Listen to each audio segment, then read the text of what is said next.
On today's show, I don't know why I do this every time when I'm podcasting. I want to like introduce the guest, and every podcaster I think kind of does this, but listeners have the file, they see the name, they see who's on here. Jimmy Needham. Why are you even saying it? Why We just pretend? wasted 10 seconds of these people's precious time. Yeah, I'm starting over. Jimmy Needham, welcome to the show. Hey, man, thank you. So good to see you. We're only about 3 hours away from each other. You're up there in the That's probably mid-low. closer than some of your other interviewees. Yeah, way closer. Yeah, way closer. You are a tried and true Texan too, also, aren't you? I am. From second grade on. Does that track? That counts? You didn't move away, so that's good. I didn't move away. I went to college here. I'm here. Don't whoop. I thought you were gonna whoop on the show. I'm not. Yeah. Are you wearing your ring, your Aggie ring? Are you one of those? Ironically, I'm not, but because I wear it every day. You want to know really? a weird story? I do. You want to know a funny story about it? Yeah. So when I was living right by you, actually, years and years ago, I went to a dog park with my dog at the time, washed her, went home, drove home, and realized, I took off my ring and left it at the dog park. Oh. So I drove back, searched for an hour or two, gone, nowhere to be found. Then like 5, 6, maybe 7 years later, I get a phone call from Texas A&M University, and they said, hey, we found a ring. Somebody turned it in. It's got your name inside of it.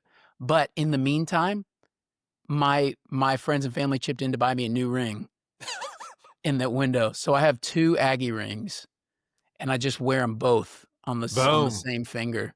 Just to say, I super graduated. 2 degrees. Yeah, that's right. Powerful.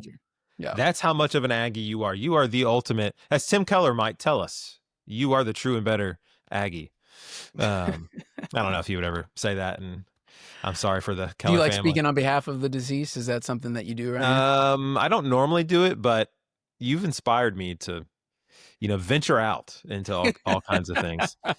So it's so good to have James Hussein Needham on the show, and we want to talk all kinds of things. We go way back. I don't know how far we go back. I think we first met each other when we were in our 20s. Oh, I thought it was before that, man. Were you a teenager? I think I was 19 or so. Oh gosh, I didn't realize I was that much older. We're both tomball people. Yeah. My guitarist was your good friend, and you're the reason I have a music career. I didn't want to get into that, but here we are.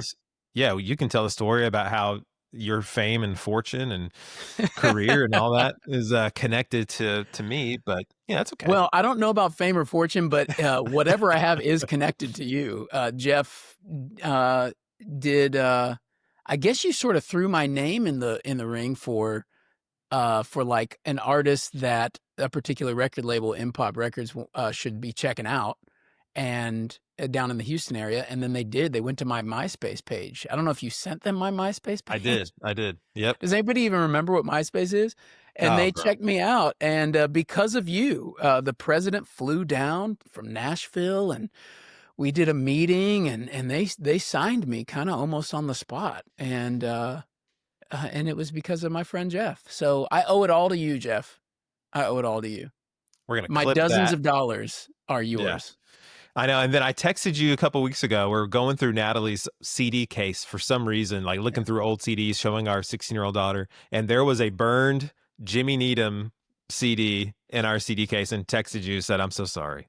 Yeah. The worst part about it, it is burned. I used to have folks come up to us at the concerts and at our merch booth. Like, this is how I'm going to have money to drive home, the merch booth. They will come up, and a girl would buy it. And then the friend would go to buy it, and she said, no, I'll just burn you a copy. In front of my face. And I'm like, shame on you. I heaped shame on most of my fans most of the time. It's probably why I don't tour anymore. It may have been something, but we should talk about that. So, okay, I think you and I can end up talking about all kinds of things for a very long time, and it would probably be interesting to a handful of people.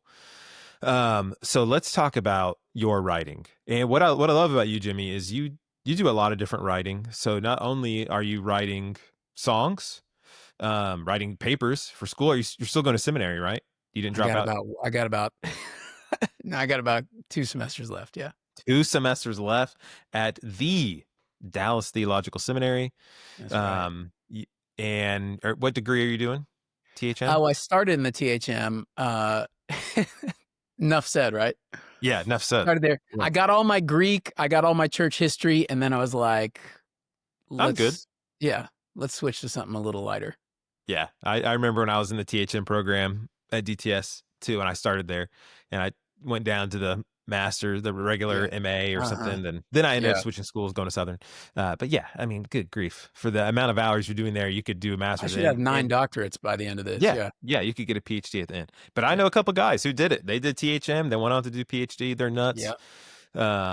They're amazing brothers. Okay, so you're writing things like that, and then you're also writing kids books. 2-time kid book author. The first one, Real Bad Guys, here, which is an Yep. incredible book that I was so honored to endorse, and then crushed to find out that my endorsement did not make it on the back of the book. Next time. Dallas Jenkins, that's okay. Matt Chandler, I know him. He's a good brother. But, it happens. But I also saw Shane B endorsed it. He didn't make it. Do you know so- the other the other worst part about it is I think we failed to send you a copy. That's true, but you graciously sent me one, man. You overnighted one. I think you had an intern from Stonegate drive it down or something. It came here quick. But thank you, man. That's how I much I love love you. this book. It's a great book. You Thank want you to for check out endorsing Jimmy's it. first book, Real Bad Guys, and then the newest one out now, The Quest for the Best. Jimmy Needham's second time author, Harvest House. These are amazing. So we want to talk about these.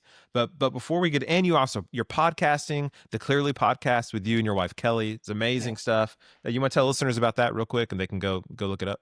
Yeah, we started it probably 3 years ago now. I don't know when you started Home Row, but it's weekly, and we kind of our shtick is if it's complex, confusing, or controversial, it's covered here. So like, what's the tricky stuff in the Bible? What's the tricky stuff in sort of Christian life? Let's stare it in the face and deal with all the knottedness of it. And I really like it, because it exposes us to some hard things, but actually we get to go, hey, this is actually beautiful if you can see it rightly. Yeah. So yeah. Yeah, definitely go subscribe to that. Hit pause, pull over, set a reminder, tell Siri. Pull over on the highway, please, and subscribe to the Clearly podcast with Jimmy and Kelly. Okay, let's talk about songwriting, because to me, I've never written a song. I wrote a lyric one time, sent it to a friend that we both know, Ross King. Yeah. Sent Did him he a lyric. incorporate it? I don't know. I don't think so. But we talked about, man, we should try to tinker it. This was years and years ago. So maybe you and I will take it. But, you're a songwriter. You have multiple albums. You've done all kinds of great work there in the music industry. So what does it actually look like to write a song? Is it melody first? You get a melody in your head? Is it lyric first? Walk us through the process of writing a song. Yeah.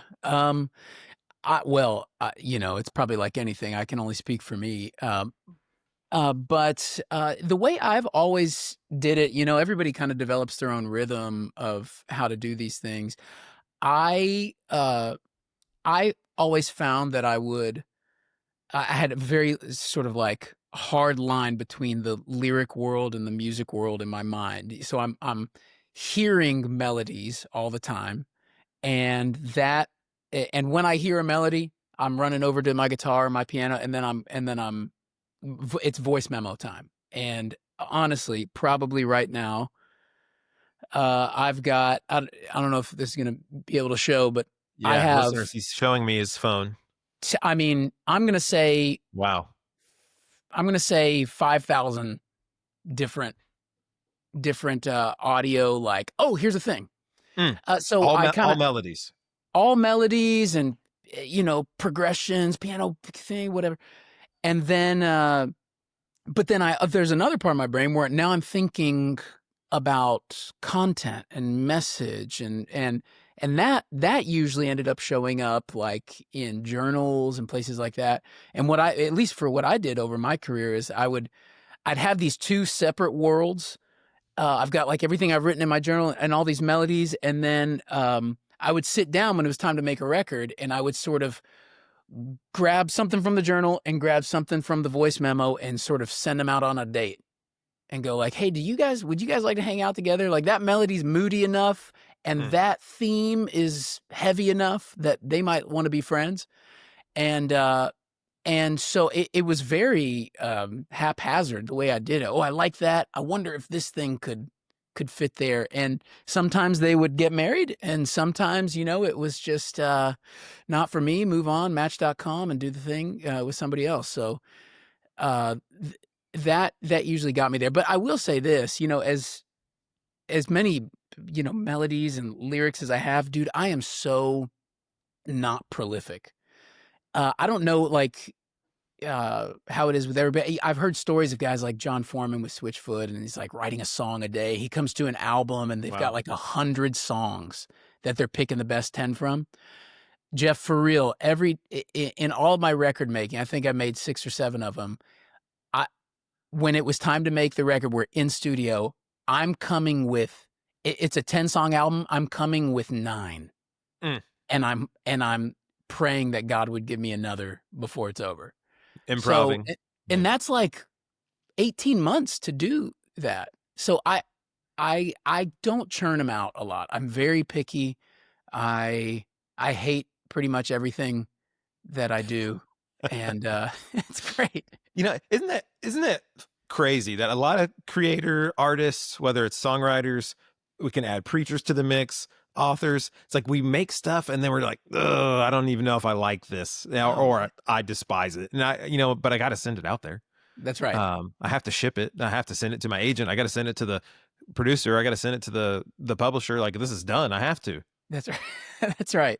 Yeah, sermons are the most like sort of visceral, I feel like, of all, because it comes every Sunday, and you're like, man, that is do you feel that like when you're preaching? Like, I know nobody goes to the pulpit feeling awesome.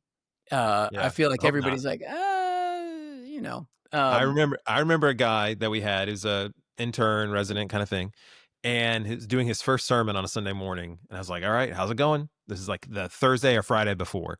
He goes, oh, dude, great, I'm gonna crush it. And I just told him, I said, no, you're not.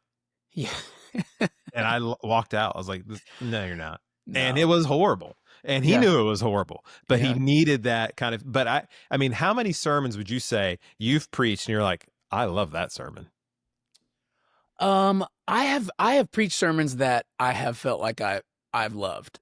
But the irony is, most of the time, those aren't the sermons that, in terms of, not that this is a huge metric, in terms of feedback, people are going, I love that, A lot of the times, and I think this is just God's way to keep us humble, it's the one that you're like, I finished this sermon at 8:59 a.m. and I'm just barely made, shot clock, and it's rough and ready, and they're like, oh, that the Lord just totally blew up my life. I know. So Holy Spirit loves to work in these things. I mean, it's like he wants credit for everything. Isn't that weird? Yeah. He loves to keep us humble, make us humble. I mean, I've got one sermon that I'm like, I really enjoyed this sermon, and it's it's from Song of Solomon, and it's not the romantic interpretation. It is the Christ and His church interpretation that I'll do, and now, I mean, it ministers to me afresh every single time. And then I've not preached a message where there's as much thank you, and I didn't know I was loved that much than that sermon. And I've been preaching for 15 years or whatever. And it's something about that sermon, that text. So all that kind of writing and crafting. So when you're thinking about, as you think of sermon writing, you think of songwriting, we'll still hang in songwriting for a second. How much are you tinkering with words? Because obviously in songs, you have a short economy of words, and you want that word picture. You want to nail it. Get it crisp. I think the same thing applies with great writing and prose, where it's beautiful word pictures, concrete imagery. How often or how long do you think you sit and you tinker with lyrics, or is it, man, they're coming fresh because it's the gift. It's part of your intelligence. It's part of your wiring. It's part of who you are. Well, I do think lightning strikes sometimes, and you're like, "Oh, that's a great line," you know? Um, but there is a good bit of tinkering. There is, especially when you I don't wanna, speak like every song I've ever written has been that process I just described. There's been lots of songs where I've got a great melody, I don't have a lyric to go with it, but part of this chord progression and melody coming out of my mouth, it's has some vowels to it, you know, and I'll sort of like mumble sing a chorus. And uh, one of the one of the things that I experience as a writer is sort of mumbling my way into meaning sometimes, you know, which is a weird thing to say, but like I had a song that I had this cool chord progression for, and I had this melody, and I come around, and I just kept ending with the phrase "come around," and it's weird to just think about like how songs and messages come to be, because "come around" meant nothing to me. It meant only something syllabically and like the shape of the word. But it eventually morphed into, "We pass out paper facts all week, but they won't come around." And it was like, oh, this is a song. There's something churning in my heart, or like in the back of my mind, that I've been wrestling with, like how to be authentic in my evangelism. That was what this song is about. Like I want to share, not out of guilt for not doing enough, but because I'm actually burdened for these people, right? And but it started to take form almost without me knowing it, Hmm. and I was just trying phrases. So I don't know that I'm exactly answering your question, but No, no, it's good. I've been surprised in my songwriting, uh, how much and I know this is such an artist cliche, how much it feels like I'm discovering what I'm saying. It oftentimes doesn't feel as strategic as like when you and I are writing an article or even a book, or like you're doing your dissertation. You're like, this is the vision. How do I communicate that vision?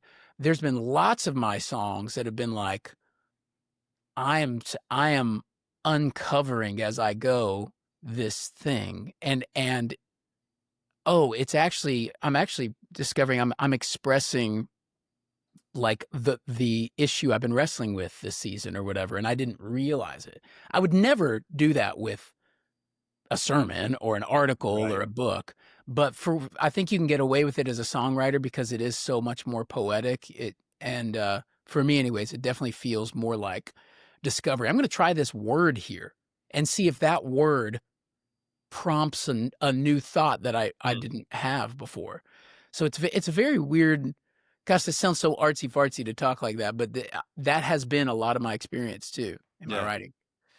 No, it makes total sense. It's not the same, but I think there is similarity to it. Like I've heard John Piper talk about this before. He's like, until I start writing, that's kind of when I discover what I think about this. Yeah, So obviously, we don't want to. He's not taking that to the extreme, and we aren't either. Like I already know what I think about the deity of Christ. that's It's right. true. It's good. It's Well, yeah, beautiful. So, but I think what he's getting at is the application, some illustration, some yes, further kind of how do the dominoes fall for this truth? What does that mean? What are the yeah. implications of this? That when I start writing, I'm like, oh yeah, okay, yeah, I can see how this connects, and all those things happen. So what? Before we move on to talk about your non-music writing and talk about your kids' books, what would you say prose writers, article writers, people that want to write Christian, nonfiction, what could they learn from music writers, from songwriters, from poetry? Yeah. Well, I think one of the great lessons of poetry in general is less is more. You said it a second ago that you've got so much less real estate. I have 3.5 minutes to explore the deity of Christ, or whatever, if that's what I want to chase. Uh, and it has helped me. I think it's helped me in my prose to be gosh, it sounds pretentious to say it this way, but to be a poet first has helped me in my prose because poetry demands brevity, taut writing. You're going to favor illustration. And what I've experienced is I've taken those instincts into the pulpit or into article writing or even work for, seminary and things like that is uh, I'm I'm able to write a little bit more punchy and tight and concise because I spent all of my 20s just going, how can I say that paragraph in 5 words, So I do think a good lesson for us prose writers is to think in some ways like a poet, in that like even to give yourself challenges. Like, okay, I just wrote 500 words on this theme. What if I'll say this to myself as I'm writing sermons.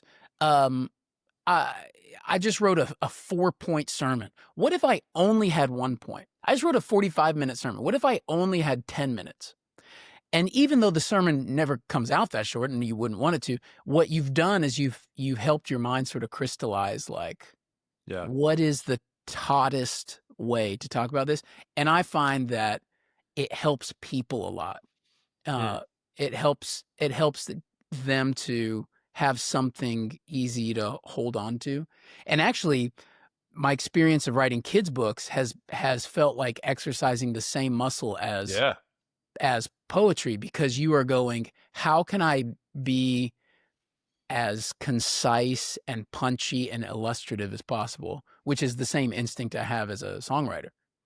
Yeah, and I think I've seen that in your preaching. I've heard some of your sermons and see the clips and all that. You're a great preacher, and and you're a great songwriter, and you're a great writer, and you're a great theologian, and all these things. And I think it's God's gifting that He's given you for words, for pictures, for illustrations, for that. I know it sounds so funny to call you a poet, but that kind of that passion from poetry and all that. Now, I've tried to get into poetry.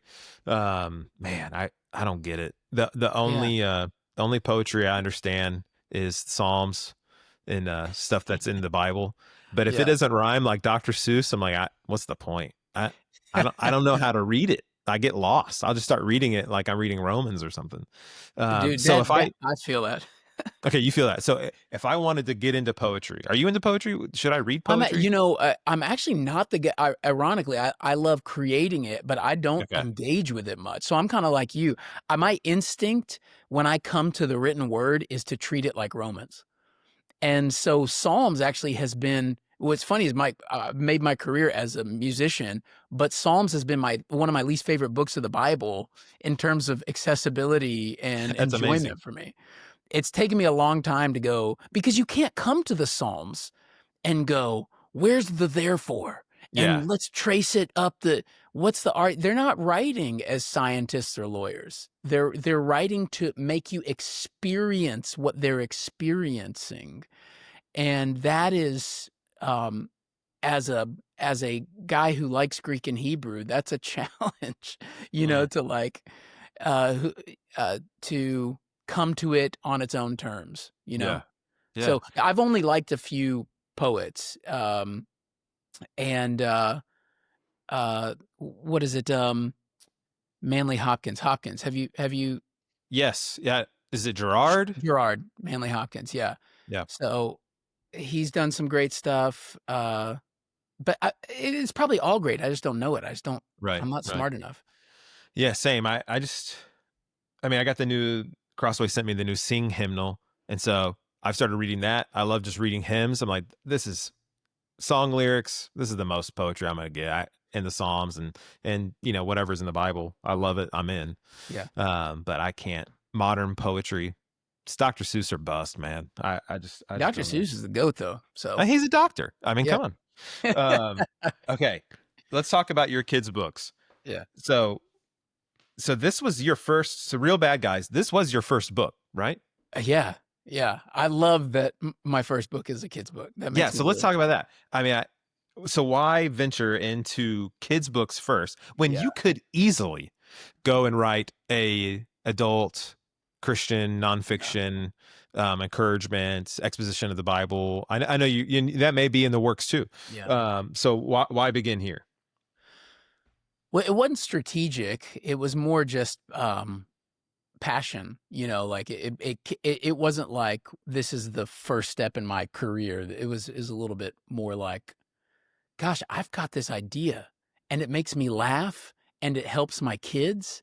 I wonder if I wrote this down, if this would be good. So it really just came functionally out of discipleship of my kids, and how do I explain this thing in a way that's not dull or dumb? And by the end of sort of like ruminating, I was like, oh, I want. I think more kids should see this, because I think this would be helpful, because it worked with mine. So it really was just purely pragmatic in a lot of ways. I was watching the news with my daughter one night, and she points there was some cops and robbers thing that happened. Some guy robs a bank or whatever, and he's being arrested. And my 8 or 9-year-old at the time, she's watching this, and she's trying to sort out the details of like who's what and whatever. And she points to the screen, and she goes, "Dad, is that the bad guy?" Yeah. And I just had all of the feels and thoughts in that moment. It's like, how do you answer that question? As a Christian, how do you answer it? My theology says yes, and also the guy next to him is, and also the guy next to him is.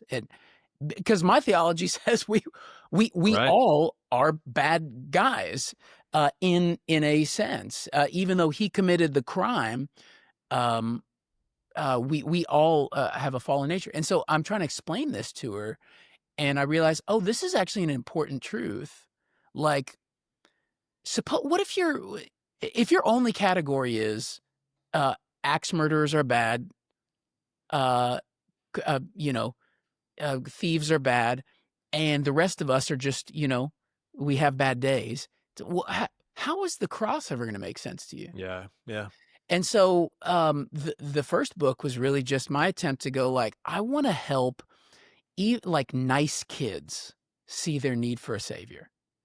And how do you communicate that when our cultural markers of goodness and badness are all external? So that's what Real Bad Guys was exploring. It's sort of total depravity for kids. Yeah, So I love yeah, it. I mean, it's a fun book. I can see your humor and everything all over it. But the next one, The Quest for the Best. I mean, yeah, amazing illustrations. It yeah. looks super good. It's so good. Make sure people can see that. So this one, walk us through this one. So why it is not, I mean, I don't want to call it a follow-up, but you're building a world now Yeah. where you have the same I'm hoping kid. Marvel's going to pick it up. Oh yeah, I mean what? So you got MCU, DCU. What is this? This would be RGB CU, Real Bad Guy CU. The Real Bad Guys It doesn't roll off universe. the tongue, but I think there's some money to be had. There's yeah. I'll take credit for that too. Get that idea rolling for Everything you. else in my life, so why not that?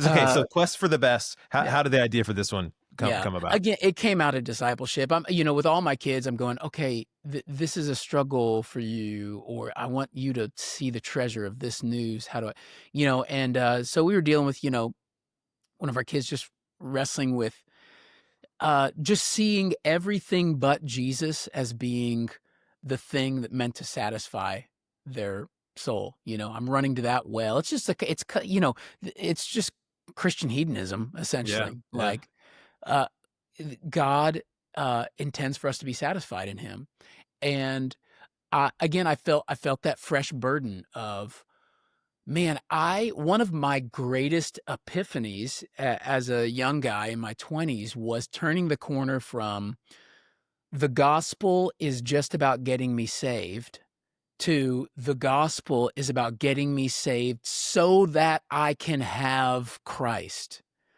I think for a lot of us, I'm sure yourself included, that was a big aha moment of Yeah, like, oh, absolutely. it's that whole John Piper, God is the gospel. That idea, how do you explain that to to, again, an 8, 10, 12-year-old. How do you do that? And so that was this book. We brought all the characters. So this is a 3-book series, actually. There's going to be Oh, another one coming out breaking next news. year.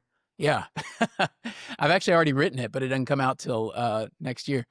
But yeah, so the characters come back, and it's our protagonist, Millie, and the book starts with, she has a lousy birthday, and she thought it would sort of scratch the itch. It doesn't scratch the itch. The real bad guys come back, and they basically take her on a journey to go like, hey, let's find the thing that will actually quench your thirst. And spoiler alert, nothing does except one thing, which is Amen. actually a who. So yeah, so that's kind of the angle. But it just, it kind of felt to me like, hey, imagine you're sitting in front of a room full of kiddos, and you've only got, in this case, we got a 3-book sort of contract here. You only have 3 chances to say something to them. What are you going to talk about? And so these 3 books are kind of an expression of, gosh, these are the loudest things that I would really want a child to know, my children to know.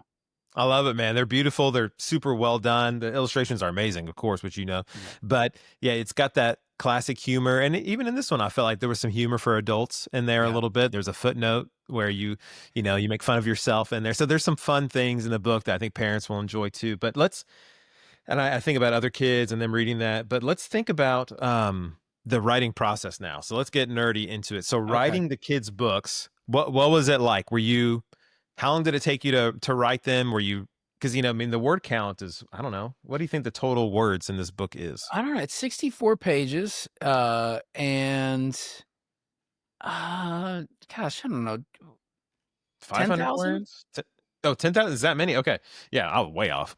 Well, there's a lot of words per page. It might be less. It might be 5,000. I don't know.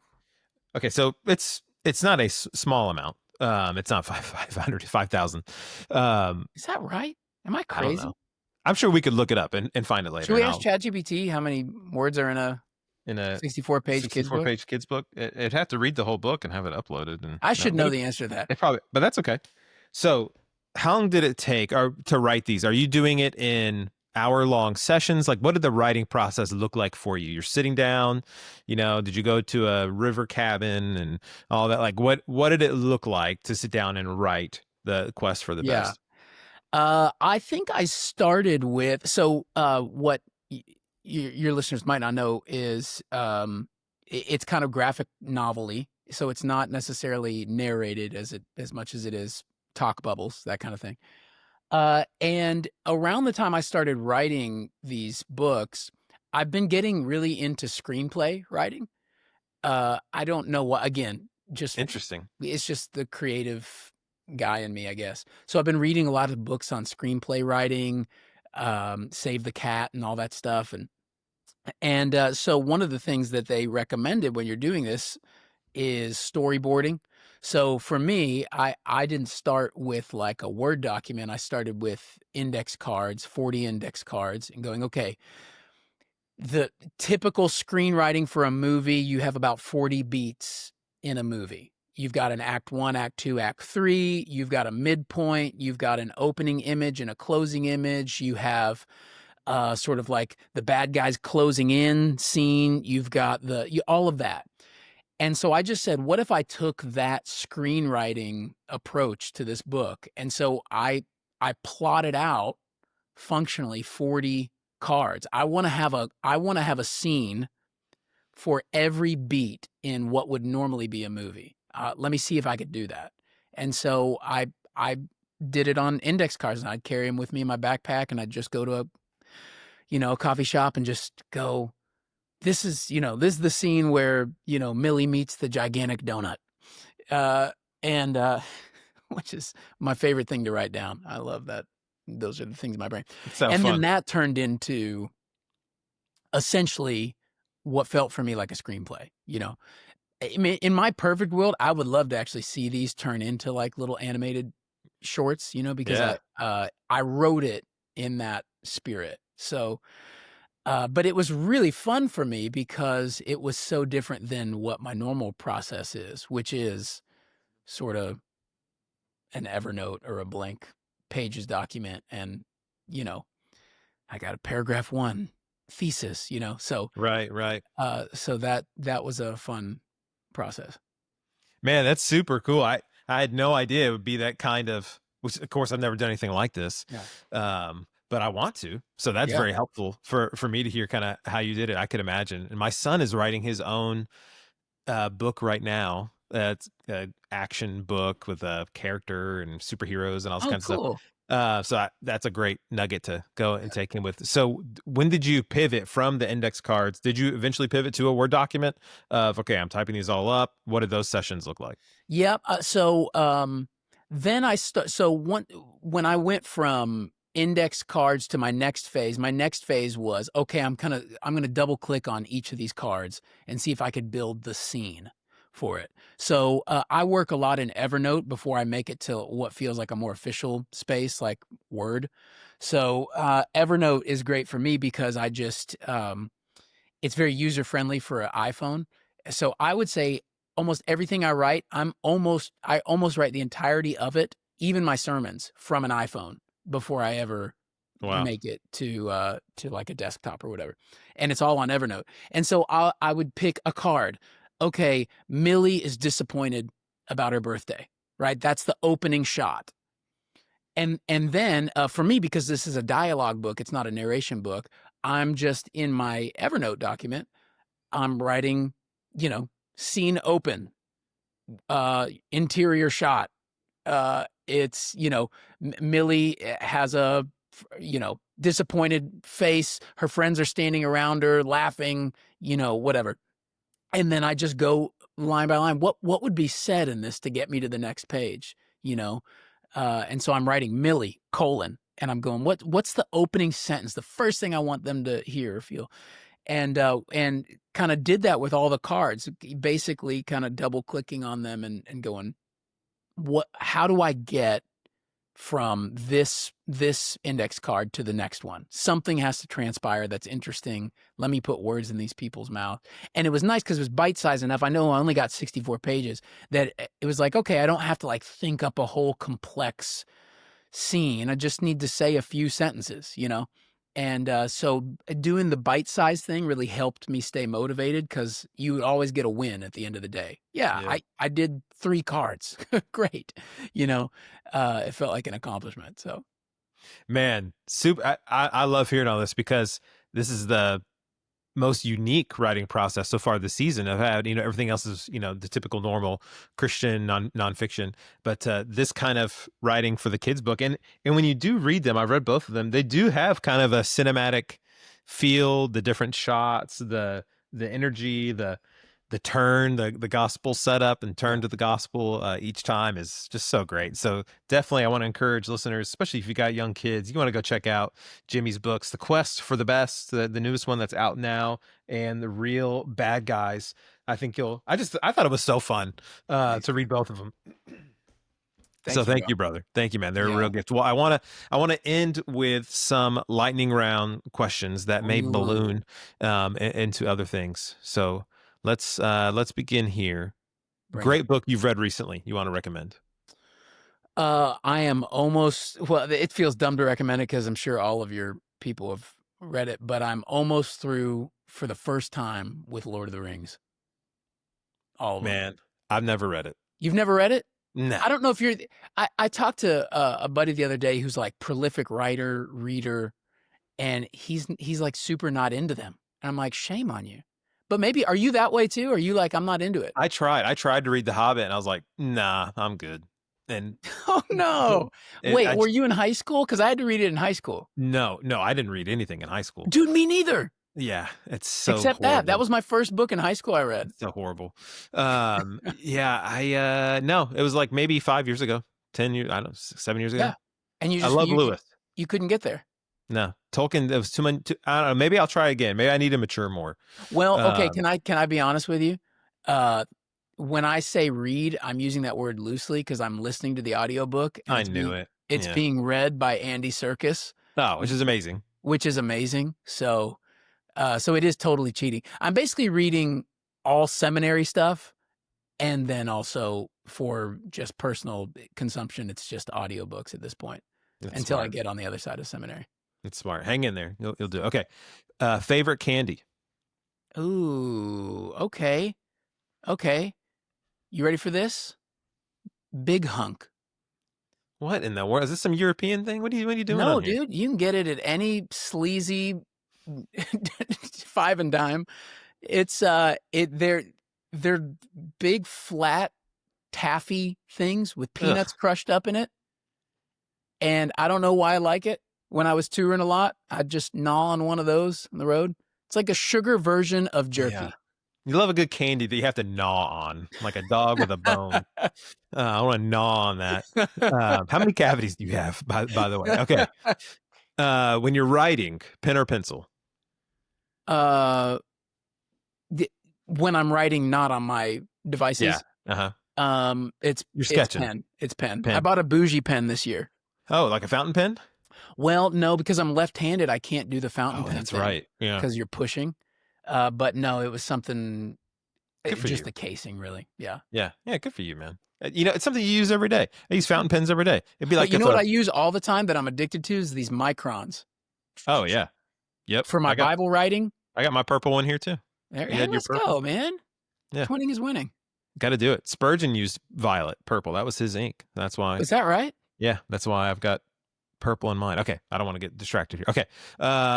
You already mentioned I was going to ask laptop or notebook, but your iPhone a lot. Okay. When you do write, quiet or background noise? Background noise is noise for the front end of the process, silence for the back end. Interesting. Okay. So I like a little chaos, but when it's down and dirty and we're like, okay, I've got to round this out, I need to be in my zone.